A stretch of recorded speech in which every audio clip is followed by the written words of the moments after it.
Welcome to Building Texas with Justin McKenzie and Somer Baburek. Sponsored by the Boerne Kendall County Economic Development Corporation and Das Greenhouse. And now, here's your host, Justin McKenzie.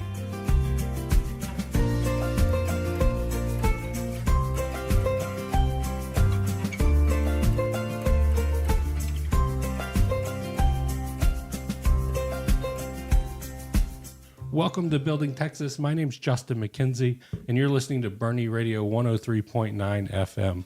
Today, I'm joined by the Buda EDC team, Jennifer Storm and Shannon Mumley, and they came to visit us at Das Greenhouse to talk about entrepreneurialism in Texas.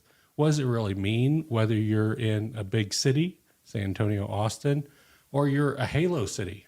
Buda is a good example of that. You're on I-35, you're right in the middle of Austin, San Antonio, and you've seen a really big boom over the last few years. So Jennifer, I'm going to start with you. How did you get into economic development in Buda, Texas? Well, I've lived in Buda about 11 years, and about 5 years ago, I put my name in to join the board of directors because I grew up in a small town, and I had grandparents who told me all the time, bloom where you're planted, and if it's good enough for you to live there, you should make it better for somebody else, and everybody can do something. And so I thought I could do something and help in some way, and so I joined the board, and I was the president of the board for 4 years, and then was asked to come over to the staff side, and so I've been in that role for a little over a year.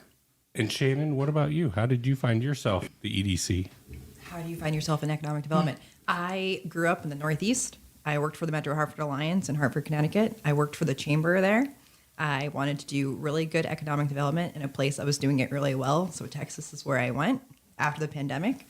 And Buda was hiring, made some really great connections and started working, and can't see myself anywhere else.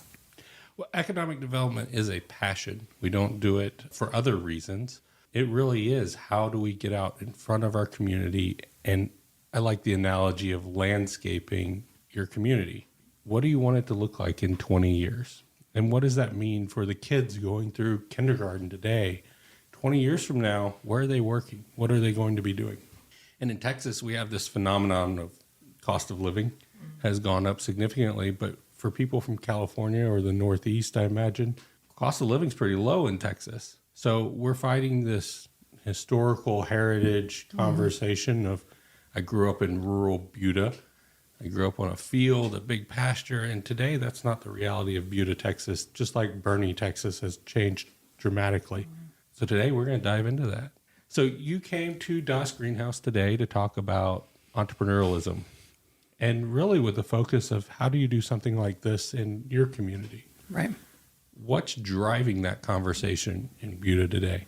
We've had a lot of our community leadership really interested in supporting economic development through entrepreneurship and not really understanding what that looks like. And so we came here kind of looking for research to figure out, best practices and who's doing great things. And we've heard great things about your program here and your system that you have. And so wanted to come learn more about it.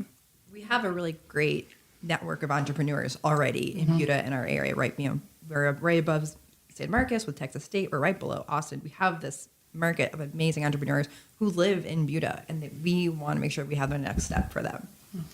And Shannon, your role at the EDC is around what we call BRE. Can you help our listener understand what is BRE and what are you looking for in entrepreneurialism in Buda? That is how I started at the Buda EDC, was business retention and expansion. I've since moved into the assistant director position once Jennifer came aboard. But so BR&E is all about retaining the businesses that you have and cultivating them and making sure that they have what they need in order to succeed, no matter what that success looks like. So we are constantly working with them, seeing where they want to go, and then helping them get to that next phase. I asked the question because a lot of people think about startups and entrepreneurial activity as day one starting up. Our conversation while you've been here and visiting is a lot of how do you help existing small business owners that are looking to really revitalize their business, reorganize their business, or just find a group of peers that are business owners. My fear is a lot of those people don't think of themselves as entrepreneurs. They think of themselves as small business owners. So Jennifer, I'm curious, where would you draw that distinction with your membership? I don't. I think they're the same. They just don't self-identify that way. I think for us, it's important to maintain our individuality and our uniqueness in our community. And that is all with small businesses that started usually with an entrepreneur who had a dream. So for us, they're interconnected. Supporting them is as important to us as business attraction is for our community. We want to make sure that people who choose Buda have a place to be for the lifespan of their business, and whatever we can do to support that is what we're trying to do. I think they're the same person. They just maybe are at different cycles in their business lifespan. Of the startup entrepreneur is early on and it's easy to identify as an entrepreneur. And once you've kind of leveled out a little bit, they're probably more likely to consider themselves a business owner. So when we look at Buda, Texas, we've described it as sitting in between Austin and San Marcos, I think is the better way to describe than San Antonio. But between Austin and San Marcos, and it was originally a railroad town, as many of those are. What is Buda today? What has it become? Buda, like it or not, is basically a bedroom community to Austin. People think of that as in a negative term, but it's really just facts for us. We have lots of folks that are business owners, entrepreneurs, leaders that live in Buda but spend the day in Austin. We're trying to change that a little bit. The pandemic helped us for people to realize that they didn't have to drive down to Congress Avenue to conduct business, that they could do it from Buda, from anywhere really. And so for us, we've had a lot of growth on our main street. We have lots of new restaurants, unique eating opportunities. And so people are able to spend their entire workday in Buda, their weekend, date nights. There's places to go in Buda where there wasn't just 5-6 short years ago. I lived in San Marcos for a number of years, and Buda was a pass-through. It was on I-35. You didn't really get off the highway, but that is changing. And it's changing across Texas as we're bringing north of 1,200 people a day are moving here. Right. And they're moving to cities like Buda because you're in a great location to serve larger job markets. What type of professional job market is Buda looking to create? I understand people can come now and they have restaurants, but what does that look like for a kid graduating from high school 2 years from now? Where do they see their opportunity in Buda? Because of our location on 35 and near 45, we have access to both Tesla and the Samsung facility, as well as San Antonio automobile manufacturing. We have about 3 million square feet coming online of industrial spec space, and the end users of that have looked more toward Tesla supplier types. And there's lots of great jobs for kids coming just out of school. We have a fabulous CTE program through Hayes Consolidated, and they're getting kids ready for those jobs. They work specifically with businesses that have come to town to create programs for them. We had a Subaru dealer recently come, and they're working with the auto mechanic program, and they're hiring kids straight out of high school, making more money than a lot of people we know. So there's some great opportunities there, proximity to the big city, but still the small town feel and local business priority. And I think that offers a lot of opportunity for people. Well, I get to have this conversation with people across the state, and I think of small West Texas towns like Lakey, where they're not getting big attraction, but they have people. And so they're looking to get really creative around entrepreneurial, co-working places that people can go drive economic activity. You're a little bit different in that you're in the perfect location for big manufacturers to come support Tesla or Toyota. You're right in the middle on the conduit, I-35. Where's your hope for entrepreneurialism in Buda? Because if that's the case, I mean, if I'm an entrepreneur, downtown Austin's really exciting. But I know the flip side of that is that's not always what an entrepreneur needs. An entrepreneur might be opening an alterations office, like a shop, but they might be doing software and it really doesn't have a need for downtown. How does Buda EDC want to see that grow, and how do you want to support your entrepreneurs? Ideally, For every new business that we bring into town, we are somehow able to connect those to existing businesses, whether it's through suppliers or we've had some really interesting Tesla suppliers come that bring, they create one specific piece of the car. And that makes me think a lot about, what kind of folks we have in town that could plug into that. And maybe they break down an even smaller piece that they could help become a supplier. And so I think we're having to balance that. We're having to balance the new businesses that come in and then figuring out how to help the small businesses grow and connect, but also just provide the support that they need. Folks don't want to sit in traffic anymore. COVID taught us a lot of things. we don't want to waste our life sitting in traffic. And so if I can do business in Buda and not have to drive to downtown Austin, I would be much more interested in that. And so we have to build that support and that ecosystem to be able to provide them the things that they need there, but also to help them to connect to business, to prove it out that they could be there and still have access to big business opportunities. So from a retention or growth standpoint, I see the example of an automobile supplier coming in. They're building widget A for the car, but they have a staff of 200. And for me, I think of things like childcare. So now you're looking at, do I need another daycare center? How do I find an entrepreneur that's going to open a daycare center? Exactly. I look at the service industry. We all love great restaurants. You mentioned date night in Buda, Texas. It's a different experience dependent on the service that you get. In downtown Austin, you get great service because it's a competitive job market. In Boerne, we struggle with the service industry because there's not a lot of options. There's not a lot of stability in it. I worry in the halo cities, which are smaller suburban bedroom communities around bigger cities, how do we attract the employee that is the right employee for service work, entry-level jobs for that startup that you've brought? How do we entice that first early worker into that role and show them a future of prosperity? Yeah. I mean, I think that's part of working with the school district and ideally, creating the perfect utopia of a community where somebody right out of high school, whether they have any college experience or not, can find a job and can grow in that role versus somebody who went off to college and maybe comes back in their 30s. There's a role for them too. And so having some diversity in options, which we haven't had historically. And so having some additional larger businesses, I think gives us that. I don't think we have all the answers, but I think we're just trying to figure out the best thing we can do and working with the school district and exposure, right? Like showing the kids what's here, telling them, hey, did you know you could work for this company and they pay this kind of money? I think a lot of kids have no idea. They know about being doctors and lawyers and, astronauts, but they don't understand maybe they can be an engineer and work for an automobile manufacturing facility. So exposing the kids as early and often as we can, I think is important.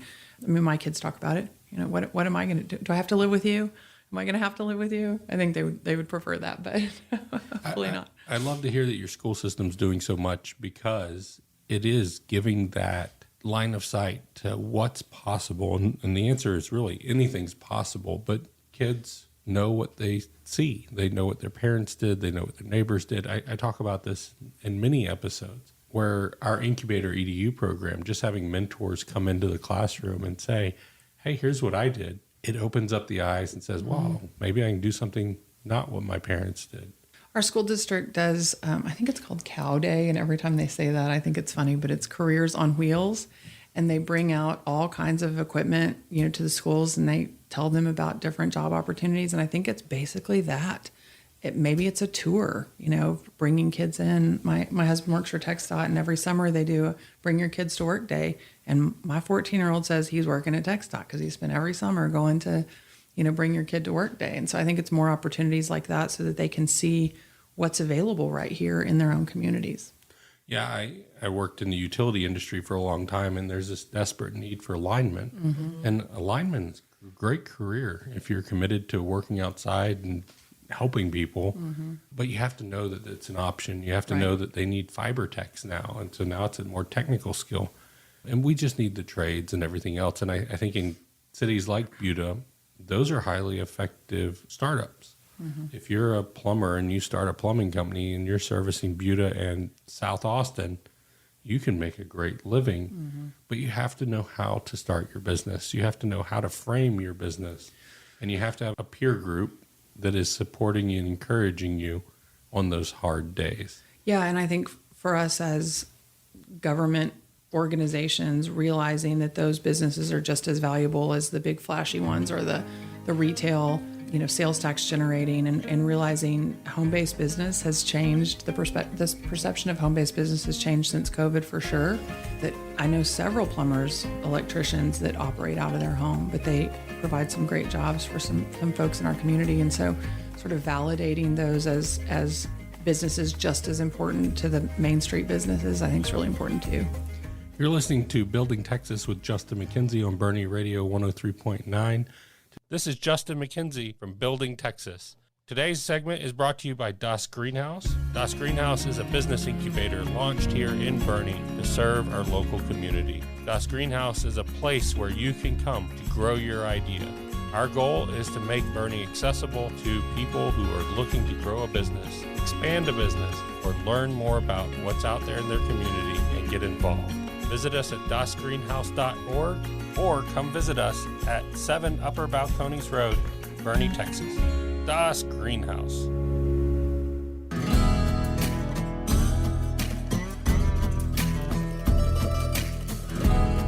Today I'm joined by the team from Buda's EDC, Economic Development Corporation.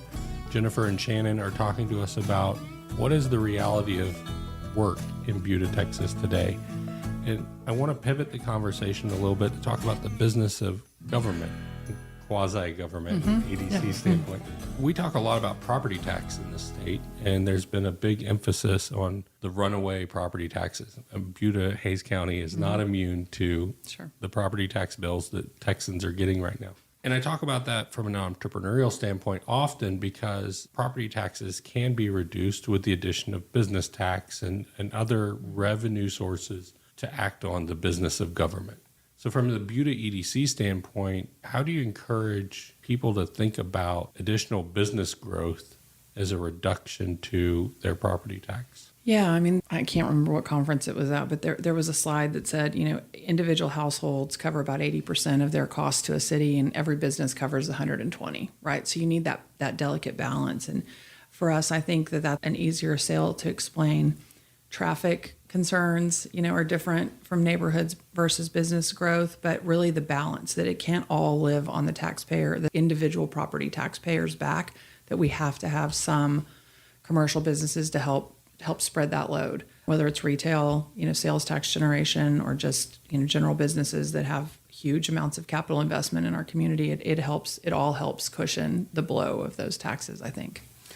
I hear a lot of pushback in my city around we don't want the growth, but then they also want the reduction in property taxes. Yeah. And to me, the challenge for all developers, EDC developers, economic developers in Texas is having that conversation. We have a Buc-ee's coming in, and it is a hot topic.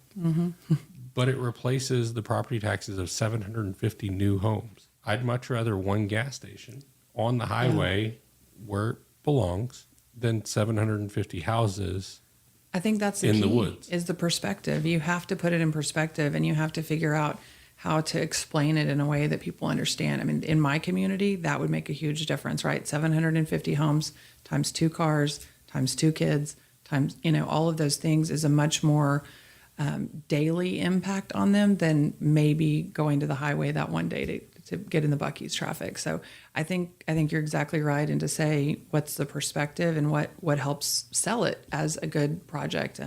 Definitely adding the jobs and the salaries, I think, help people understand your kids and grandkids could work here too. Yeah, kids and grandkids is a hot topic in these communities where we raise great, highly capable students and then they leave. And we want them to leave. We want them to go to college, experience life. But how do we entice them to boomerang back to their hometown, to their family units, to where your grandkids could be here? And that's something that people in Boerne often ask for, like, how do I get my grandkids here? Guilt isn't Guilt enough. and shame, yeah. No, We're great communities. Imagine that. But it really is thinking about, well, can you support it? You're putting all of this tax investment into these kids, and then they're leaving and going to Frisco or Plano or San Francisco, New York, wherever they end up, and they're building their life. It is a mission here for Das Greenhouse to say, how do we build it here? How do I show that high school senior that they can go out, they can get all of their experiences, but they can come back here in 5 years, and we're ready to help them build an opportunity. Yeah, I mean, internship programs. I love the programs that let kids leave a little early their senior year and start working in the community, whether it's at the vet clinic or things like that. I think there's a lot of opportunity in succession planning. Thinking about a vet in particular, like they probably need to be thinking about 10 years from now, 15 years from now, and If that could be a kid that's already invested in the community, that already has family here, what great opportunities. And so a lot of it is about connections and connecting kids to those opportunities, regardless of their age, starting to bring them into the fold. My now 10-year-old wanted to sell cookies at the Buda Fest parade. And so I got him a booth and paid for him to have a booth and did the whole thing. And one of the local food trailers called me and said, hey, could he make me some to sell as gifts? I'd like to be his first order. That meant more to him than almost anything that happened that day, that they had enough faith in him. I don't know what they did with them. I don't know if they gave them away. I don't know if they liked them. But for him, man, his favorite restaurant is the one that bought 100 cookies from him. You know what I mean? And he's not 10 years old. And he's going to remember that his whole life, that other people in the community supported him. And so figuring out ways to do that. I mean, my team knows I want to do a young entrepreneur day and have, market opportunities for kids like my son who want to make something and sell it and try to figure out, ways that they can become an entrepreneur too. See, I think it's about the connecting, like you said, but it's creating the opportunities first for them to be connected to, Right. which is what we're doing, which is why we're here at Das Greenhouse, is how do we make room for opportunities and entrepreneurs to be here in Buda, for people to be connected to? I tell people that I'm doing work today that I won't see the reward of it for 20 years. Yeah, you're planting That's trees. economic development. Planting trees. But if we weren't doing it today, it wouldn't happen 5 years from now, 10 years from now. It would be, well, we really should do that. We really could get to that. I've got a friend that lives in Wimberley, and she has Startup Kids Club. And she started it in Austin through the pandemic, survived it. But now she's at a point where she's doing maker birthday parties, where 3D printers going out to 7-year-old birthday parties because kids are interested in making it and doing things. Cool. I love the story of the cookie order, because how much purpose, how much pride did your son take in getting that order?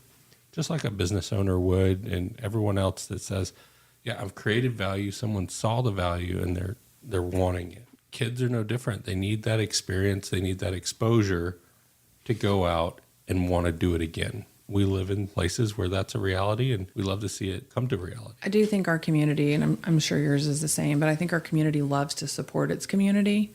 We've seen that in, health issues with people in or accidents or terrible things, but also just in general, supporting our local businesses. I think people like to do that. They like to shop local. And so the more opportunities we can give them, I do believe that they subscribe to the, philosophy of supporting local first if they can. And so the more of that we can do, the better for everybody.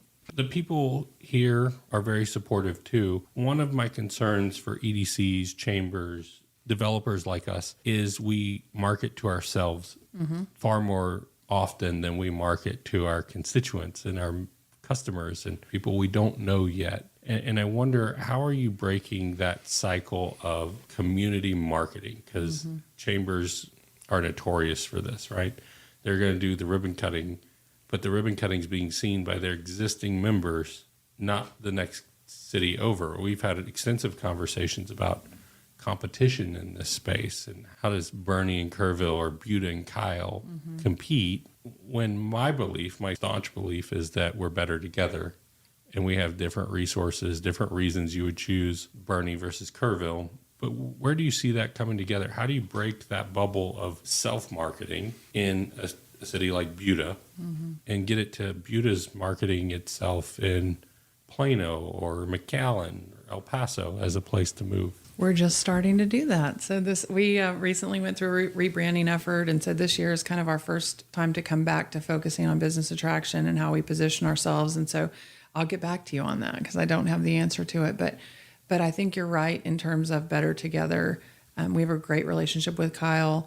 The citizens in Buda and Kyle don't see the governmental lines that we see, and so they function as one community. Our school district shares both communities, and we think there's things that are a great fit for us and things that are a great fit for Kyle, and we're glad to shop at the Costco that they have now, instead of going into Austin. So anything that keeps us in the community, I think, is a win for all of us. Going through rebranding and talking about attraction, it's different attracting an automotive supplier than it is entrepreneurs. But we're competing on a national level to attract the right entrepreneurs, just like we would an automotive supplier. One of the things that our city realized, Boerne realized, is that we said we were supporting entrepreneurs but we really didn't have any meat behind that claim. So when we were competing, we were attracting them, but not landing them. Mm-hmm. Do other cities, other areas combat that similar issue?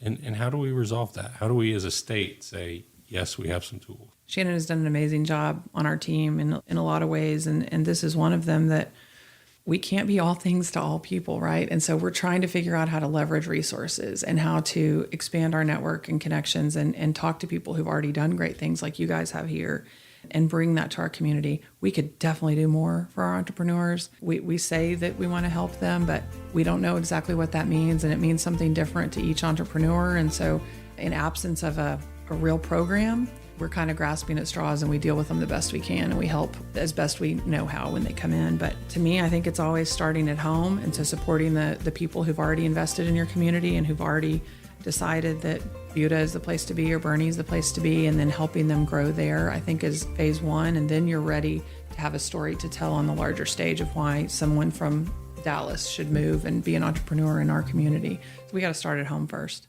Well, I love that answer, and I love the focus on how do we make our neighbors successful? How do we focus on the people that are here today, and then make room for people that are coming into our area and give them tools to be successful?